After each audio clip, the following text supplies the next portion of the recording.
Good morning, everybody, and good morning, everybody online and out there virtually. We're really glad to be here today with Richard Edelman, CEO of Edelman Worldwide, the PR firm of the decade, by the way, and also the founder of the Edelman Trust Barometer, which is now celebrating its 20th year. So in this sense, there couldn't be a better time or a better person to talk about trust. Now, earlier this week, we talked about the YPO Global Pulse on trust, but the Edelman Trust Barometer goes so much deeper and has so much other different perspectives in terms of what's happening in society and what's happening for leaders. So with this, Richard, thank you for being here. Our Chicago connection is very strong, so we think globally and we act locally. The Bears. Touche. Nobody in Chicago says touche, by the way. So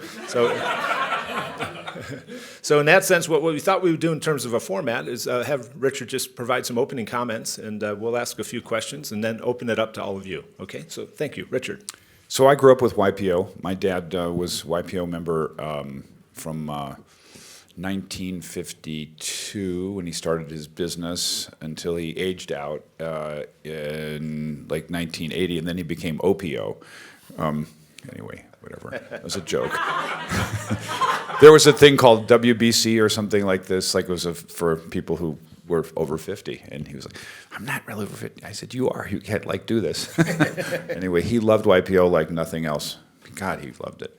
Anyway, so we started doing this study in 1999 for the year 2000 because of the battle in Seattle, which was globalization. And that was really the first wave of the tsunami that happened during that decade, because it was followed by the Iraq War. Then we had the Great Recession. And those are really the formative events, which had waves that came as a result. So the first was and also the rise of social networks. That was another. So the waves that happened as a result, the sort of succeeding tsunami waves, were, one, the mass class divide, which really started in the US, France, and the UK on opinion, because we started to see, my goodness, the mass is totally flatlined, and the elites are soaring in trust in business, government, NGOs, and what else am I forgetting? Anyway, there's four. Sorry, I'm sleepy. Human, too. Davos, you're supposed to be a robot. Right. Maybe we'll all be replaced. Anyway. Mine will be the PR robot. Anyway, so the first was the mass class divide. The second really became the battle for truth because of disinformation. The third was dispersion of authority. We started to see that the historic pattern of trust, which was vertical, from the top down, from the boss downward, went horizontal. It went to peers. It went to people close to me. It went to friends, family, people I go to the Bears games with. I didn't trust the leaders. It was really important. And so we flash forward through that decade, Dieselgate, the disgrace of the banks, Fukushima, and the nuclear accident in Japan. These have long tails. Japan went from the third most trusting country to, except for Russia, the least. Russia's always below for its own reasons. That's not an Estonia thing. It's a Russia thing, to say. She's from Estonia. I just won that vote. Just a local joke. But the reality of trust is the construct was actually formulated by a man named Fukuyama in the early 90s. And his thesis was that trust is the essential about deciding economic growth rates. Because if you have trust, have high trust, and what is it premised on? A strong social construct, so close family, like people you can know, strong legal system, and upward mobility in the economy. What he contrasted was the U.S. and Korea. The U.S. was the perfect. The Korea was the not perfect because it was corrupt and all this other. Here we are.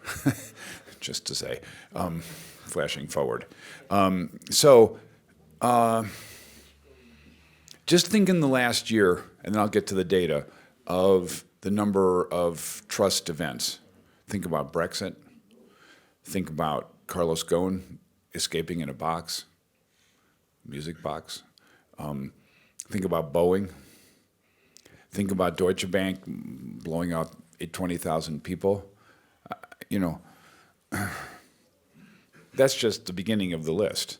So Goldman Sachs in Malaysia, McKinsey in South Africa, I could keep going. So here's where we are. We have 4 institutions, and I'll give you a sort of sense of over the 20 years. NGOs started high and went higher because they were high in developed, became high in developing markets. In India, for instance, became very important. Have started to fade. Interesting. Government looks like a V. Peak in 2009, after 2011, slide, and in developing markets, falling off the map if it's in the southern part of the world. So Brazil, Mexico, like this. South Africa, 15% trust in government. So media. Media is like an airplane running out of gas. You have a certain forward propulsion, and then it starts to go like this, and then it goes like this. Why? So the first problems were business model issues. The second problems are social media problems. Nobody trusts. Even though 40% of people read only social media, they have low trust in social media. It's only 20% in the Western countries. Very high in developing markets, I need to point out. And then business. Business looks like a manic depressive or something. But business is on a roll now. Business is going up. And it's been pretty well going up since the low point in 2009 with some bumps like, Dieselgate and things like this. And they're very country dependent. But in general, for the first time, business is the most trusted institution, slightly ahead of NGOs. This is deeply significant. So I want to try to establish the framework that trust, for us, is trust to do the right thing. Trust to do the right thing is 2 parts. Do the right thing. The do is competence. Business is great at this. Business is 55 points higher than government for do. The right thing, this is a big tent. And the right thing is transparency, sustainability, how you treat your people, and are you involved in improving society? And so the long story of trust is actually captured in a XY graph. Business is great on the x-axis and not so great on the y-axis. NGOs are great on the y-axis, not good on the x-axis. Government is bad at both, really bad. And NGOs are mediocre, media is not good at either. So that's where we are, either and either. So the perspective I would give you this morning is that the trust data this year shows that fears are eclipsing hope. When you actually think about the buoyancy of the economy, you should think that trust is going up. And that is true in the developing markets. In the developing markets, the model that we've observed for 20 years still holds, which is good economy, happy people, trusting story. That is now broken in the US and other Western markets. The key is income inequality. The mass class divide that I described, because we talked to people, 33,000 people, 28 countries, and we did it in October, November. So the so-called informed publics are top 25% of income, they read a lot of media, and they're college plus educated. So it's 15% of the total group, and the other 85% is just Joe Public. The number of countries where there's a 15 to 20 point gap is the record we've ever seen. And again, it's this and this. These guys flatlined, these guys buoyant. 2/3 of the countries in the world are happy, 60% plus trust in the elites. More than half of the countries we survey in the mass population are under 50% unhappy. And the gaps are in happy places: Canada, Germany, Saudi Arabia. I don't know how happy they are, but it's just what it is. It's going into India. It's going into China. The gap between the mass and the class is significant. This pays off in a minute. So what are the fears that people have? Fear number one: I'm going to get sacked in my job because of technology. 83% are afraid of gig economy, automation, or outsourcing. When 83% of people tell us, I'm going to lose my job, what does that also mean? So in every developed country, only under 40% believe that they're going to be better off financially in 5 years. In Japan, it's 15%. In France, it's 18%. In Germany, it's 20%. In the US, it's only 40%. This with a buoyant economy. On top of that, again, in every developed country, in fact, in 3/4 of the countries, we found that I'm losing my place in society. I'm scared of downward social mobility. Also, 2/3 of people told us, I can't count on the news I read. I'm afraid of fake news. And then the killer stat, 56% said, I don't believe in capitalism. I think capitalism is not a force for good as it is currently constituted. Doesn't mean that the system's constructed wrong. It means it's being executed badly. Mm-hmm. So I've now scared the hell out of you. Pretty much. What I want to do is now turn this and say business has to step into the void left by government. The trust gap between business and government has never been so broad. This is not true in China. It's not true in India. It's not true in Indonesia, etc. The happy part of the world is Asia and the Middle East. Everywhere else is not happy. And it's largely because of the business-government gap. Here's another stat. 92% told us, I expect my CEOs to speak up on issues of the day. Why? Because trust is local. Again, the most trusted institution in the world is my employer. This is an important finding because it explains why employees want the CEO to speak up on, again, diversity and LGBT and sustainability and IP protection or sort of data protection, things that, so the optionals are things like gun control. The things that are core are what's happening in the company. Should we have this kind of bathroom or that kind of bathroom? Should we, have a diverse workforce? Like things like this. And here's the other. The motivation for business to do this is employees. It's changed. It's not your shareholders. It's not your customers as much. It's your employees. 3/4 of them say, I want to work for a company where I feel like I can change society. I want to be listened to. I want to be empowered. And I want you to stand up for me. Speak for me. It's also important for customers, though. Be clear. The big mandate is belief-driven buying. I only buy brands if they stand up for me. You may think that Nike and Colin Kaepernick was a little too edgy. Maybe so. But it's indicative of what brands who are smart are doing. So Dove, the Dove campaign for real beauty, all you women know this campaign. Why do people buy Dove who are women? Because they speak up for you about body shape and being okay with who you are. That was smart. It was 12 years ago. It's moved up market share every year. Edelman's the PR firm. Shameless promotion. That was subtle. But for 7:30 in the morning. It's very authentic. But authentic.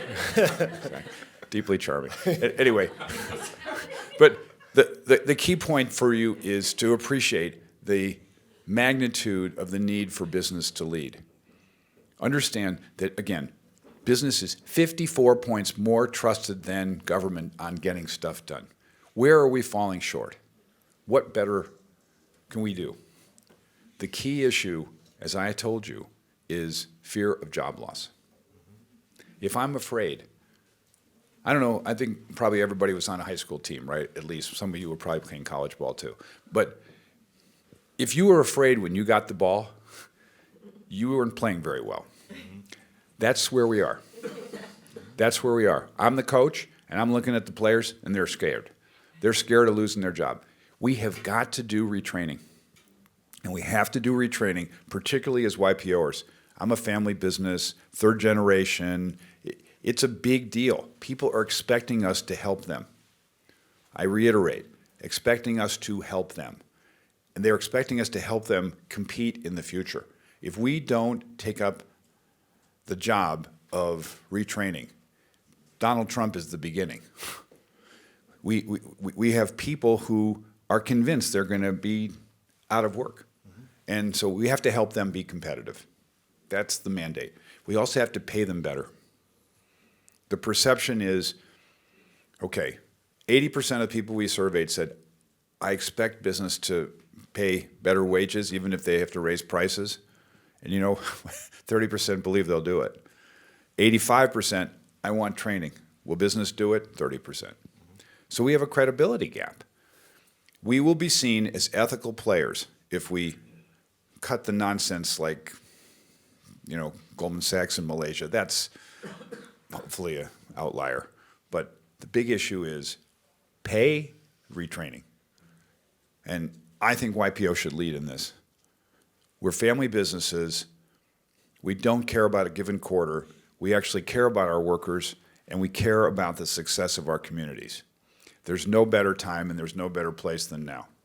Over to you, sir. Well, thank you very much. Very wide scoping and really profound in the data in terms of what some of the conclusions are. Just want to point it even more to the leader here. Clearly, there's a paradigm shift in leadership. We have all these disruptions going on. You have technology, geopolitical, things going on in society around equality. Customers are more demanding now because they have more touch points with other kinds of service. And then we have trust. And then on top of that, we're all shifting to stakeholder capitalism much greater. And somewhere in and around there's this bunch of CEOs and leaders of businesses trying to figure out how to proceed and lead through here with trust and with followers, because there's no leadership without followers. Dick Duran, Bears coach, taught me that. So in this sense, my question for you I'd like to highlight is there's a giant gap in our data because more than 90% of the respondents on the Edelman Trust Barometer said they wanted their CEO to lead. They wanted their business leader to lead.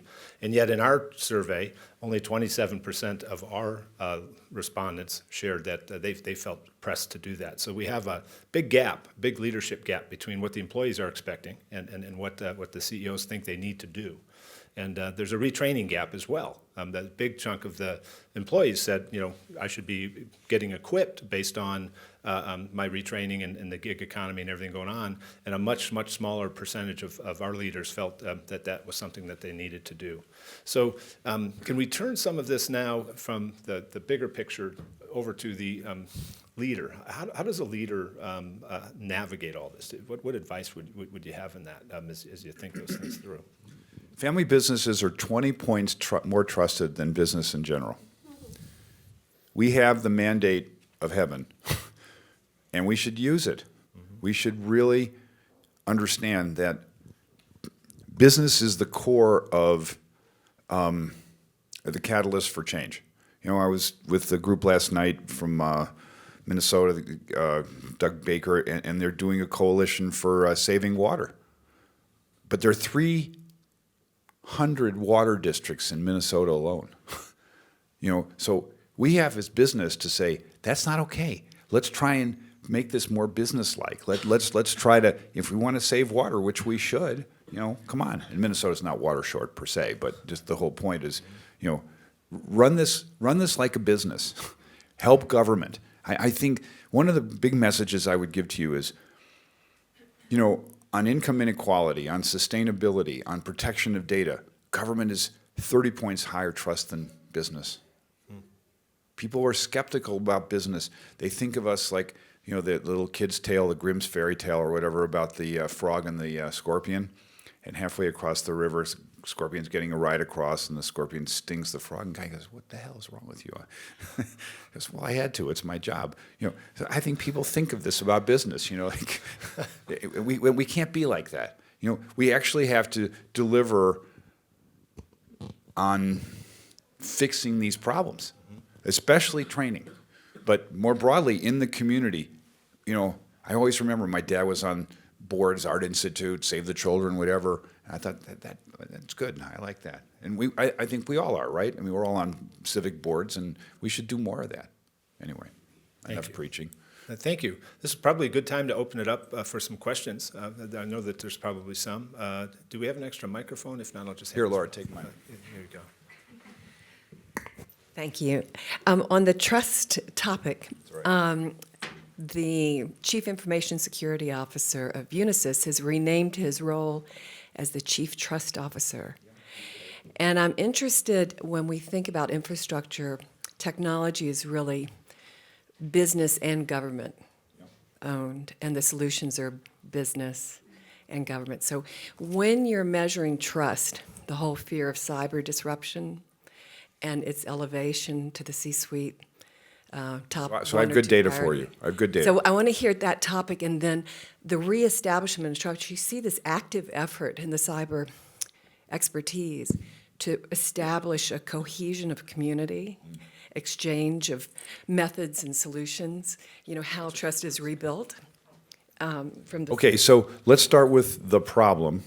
So it's the first crack in the tech edifice is this last year. So in 1/3 of the countries we survey, tech is no longer the most trusted sector. It always was for the last 20 years. Number two, 2/3 of the people we survey said change is coming too fast. Similar number, government can't keep up with tech. It's out of control.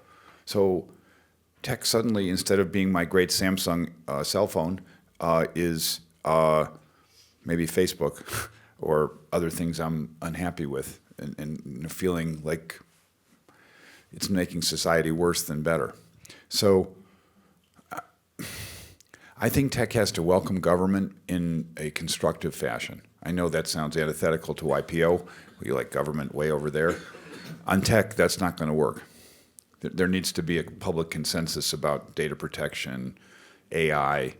Do we want facial scans or not? If you're in Shanghai and you lose your kid, they can find the kid in 5 minutes. They know where everybody is. Everybody. I don't know if we want that. Just saying. But maybe we do. I don't know. I doubt it. Come. Sorry. Come, please. Yeah, we need it for the recording. Okay, sorry. So I'm the group CTO for Capgemini, so I oversee our own cybersecurity. So I think on this point, trust in technology is more around data than cybersecurity. Because in cybersecurity, we fight a threat. Yeah. We have aggressors, and they try to disturb our business. So that's the aspect. You defend yourself. But the real problem with trust is in data, while ethics is in AI. So that's where, I don't know if you have a view, but where we could discuss. So, of course, the purpose of cybersecurity is also to protect your data. That's where you find the link. But I think, I always dissociate the two. Because this is not the same parameters, and these are not the same answers. Thank you for that comment. That's helpful. We've got another question over here. So thank you. Your clarity of thought and data is just brilliant. You hear so many people saying we have a problem, we have a crisis, the world is this, the world is that, but your capacity to get down to specifics is really impressive, so thank you. My question is on the kind of lifting the floor in terms of pay. I've often thought this as well. Is the issue about tax? Is it about something to do with where you have a lot of money, you can then invest, and it's not just based on your earnings, it's based on the returns coming back from assets? And therefore, do we need to raise the base in terms of pay? If it's tax, it becomes inefficient because it gets a discount because it goes through government. So I'm just interested, what do you think is the ratio almost between the highest and the lowest in order for a society to be content? And I know that's a hard question, but do you have it? Because I think we've got a sense that it's too much at the moment, but in a sense, does the minimum wage need to be doubled, tripled? up by 50%? In a sense, where does the floor need to be adjusted to? So I'm not an economist, so I don't want to pretend. My observation is that trickle-down economy doesn't work.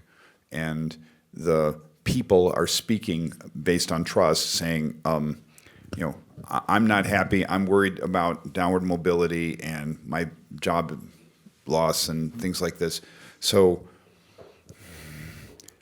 I've had a lot of discussions with clients who say, I can't raise the base pay because it'll disrupt my margin and I have no pricing flexibility. I begin to question this. I question it because I see disruptor brands coming in at a higher price with a sense of sustainability or mission and returning some of that money to a cause, and they're selling like crazy. So I think if business puts itself in the box of we have to have a $1 taco, otherwise people won't buy it. Make it $1.25, pay your people better, have a different theory. I have this fight with a certain client, you might imagine, on food. United Airlines is a perfect example of how it's worked better by having labor peace, better service, higher mix of business class passengers, et cetera. We fly United a lot, and it's improved. So I don't have your direct answer, but what I can tell you is people are really unhappy about their personal economic status if they're not in the elites. That's great. And as people are thinking of other questions, I want to turn the conversation to your leadership. This gentleman here, if you're not familiar with Glassdoor, he's one of the highest rated CEOs on Glassdoor. Okay, and Glassdoor is where people basically crowdsource feedback about companies for both employment and just overall observations. In our survey, we found that 40% of our CEOs felt that they could actually maintain trust easily with their employees, which of course means 60% can't. Okay, so I'm curious, like in your leadership and building trust throughout Edelman and everything else, and your approach, what advice would you have for a leader relative to that? Because clearly there's a gap. If you can't get your employees to trust you, and you're having trouble to make that happen, the scaling of everything we've been talking about gets very difficult. So some of this is so basic, but a couple of crazy things I do. So every time I go to an office, we have a town hall, and I always say, okay, who's a smoker? Show of hands. I said, okay, if you come up here right now, shake my hand, I will give you $2,000 to quit smoking. You have to promise to quit, and you have to promise to stop smoking forever, and otherwise you owe me the $2,000 back. So I've gotten 125 Edelman people to quit smoking. So, and this especially works in Asia. This is like, I feel like, I don't know, Oprah or something showing up, and like I have hugs and all this weird stuff. It's crazy. But I've gotten a lot of people to stop smoking.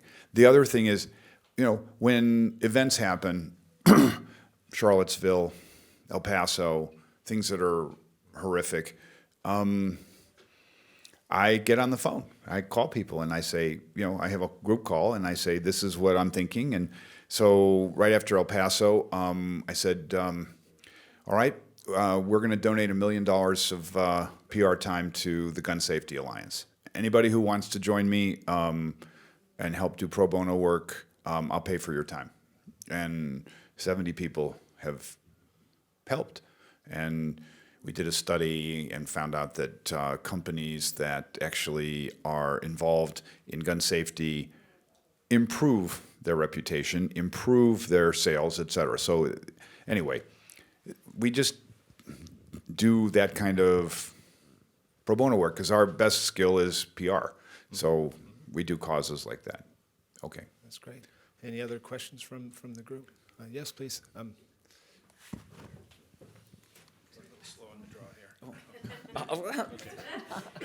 You need 2 mics. Yeah.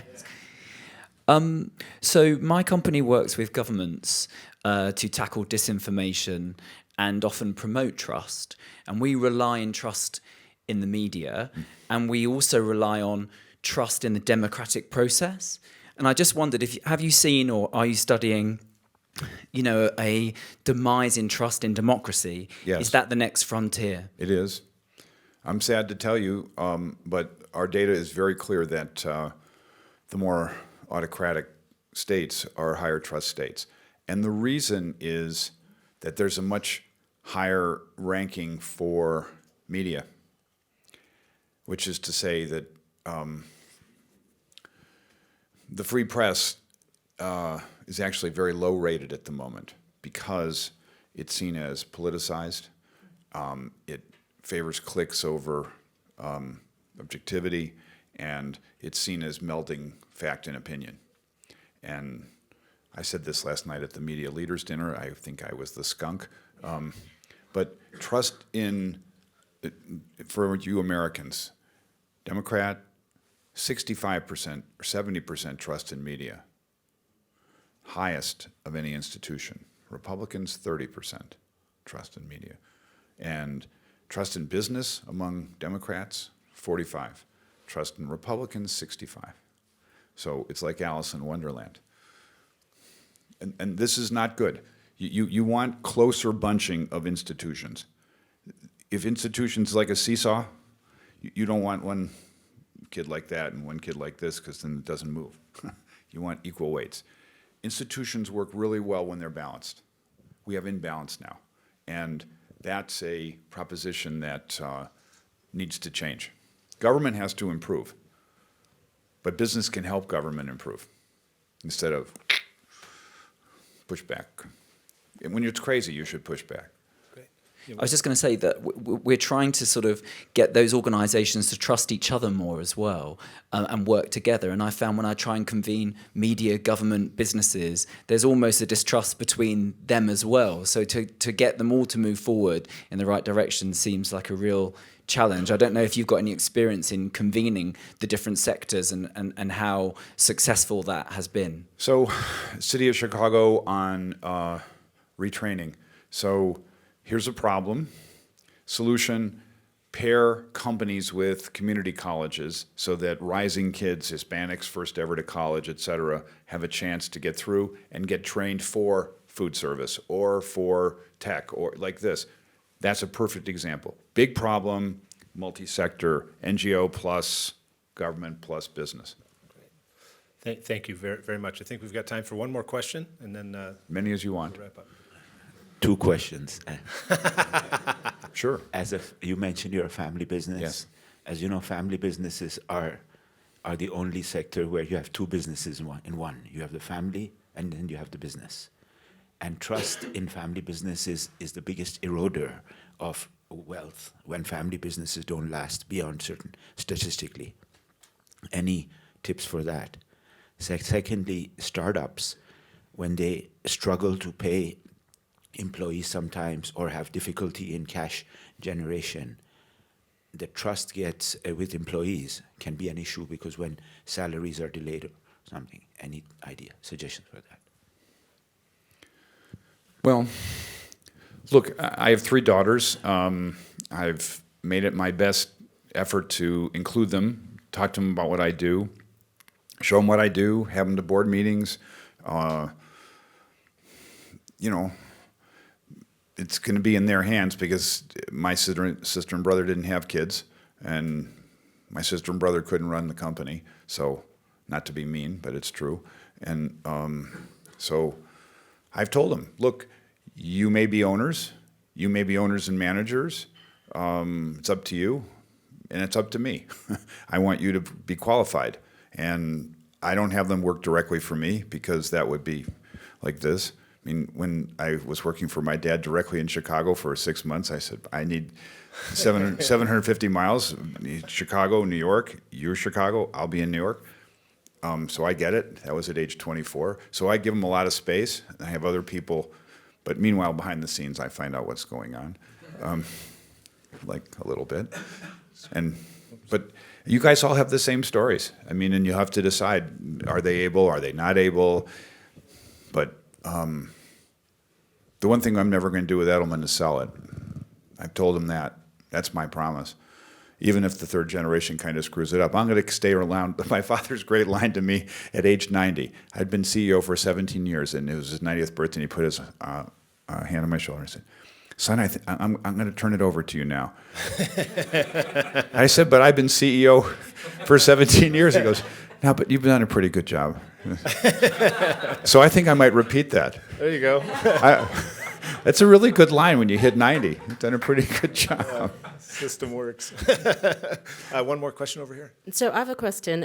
China has been ranked #1 again in the ranking. Yeah. While across in Hong Kong, trust in the government institutions seems to be evaporating and driven in large part by a distrust in the Chinese government. So what do you think about that? Yeah. What's your thoughts? Well,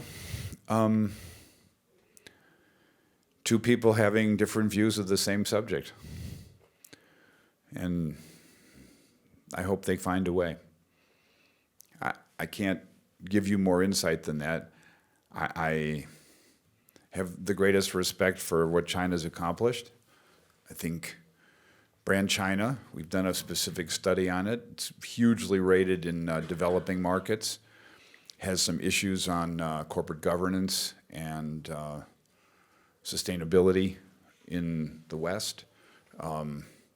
But coming like a train in terms of value for money and entrepreneurialism. And so this is the problem for diplomats. Thank you. Thank you. And we're going to need to wrap up right now. I'll take one. Well, I keep giving, we're almost done. I'm good. They keep giving me I'm more good. We have time. So, okay, fantastic. I'm no rush. Just a question, how you see it. After the Second World War, there was a lot of trust in global institutions, so we built it. Yeah.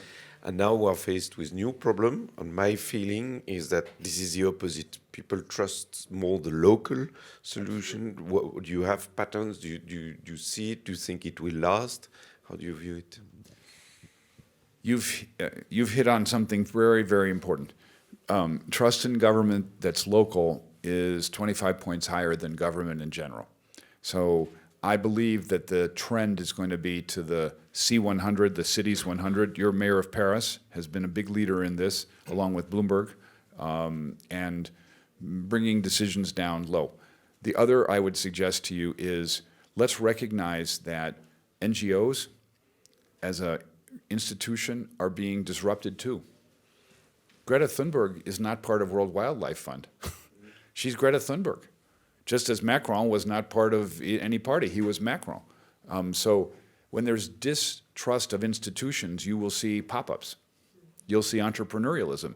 And so I think going local, also I deeply believe, this is a mandatory for you guys, read a book called New Power by a guy named Jeremy Hymans. His theory is, and do you know about Giving Tuesday, just as a theory? Anyway, it was an idea to raise money for charities. And it was done by him and some other guy, and they put it out in the community, and they said, listen, you guys make it the way you want it. If you want it this way for, I don't know, Sisters of the Church, that's one. And the thing is taken off like crazy because it's a movement. It's horizontal. It's not controlled. It is entrepreneurial. So anyway, I think that there's real genius in letting go. Idea, let go, as opposed to control your people too much. Yeah. Oh, sorry. Yes. So I did my college for 4 years in Denmark, where the trust towards government and your your company owner is very high. We were very proud of that.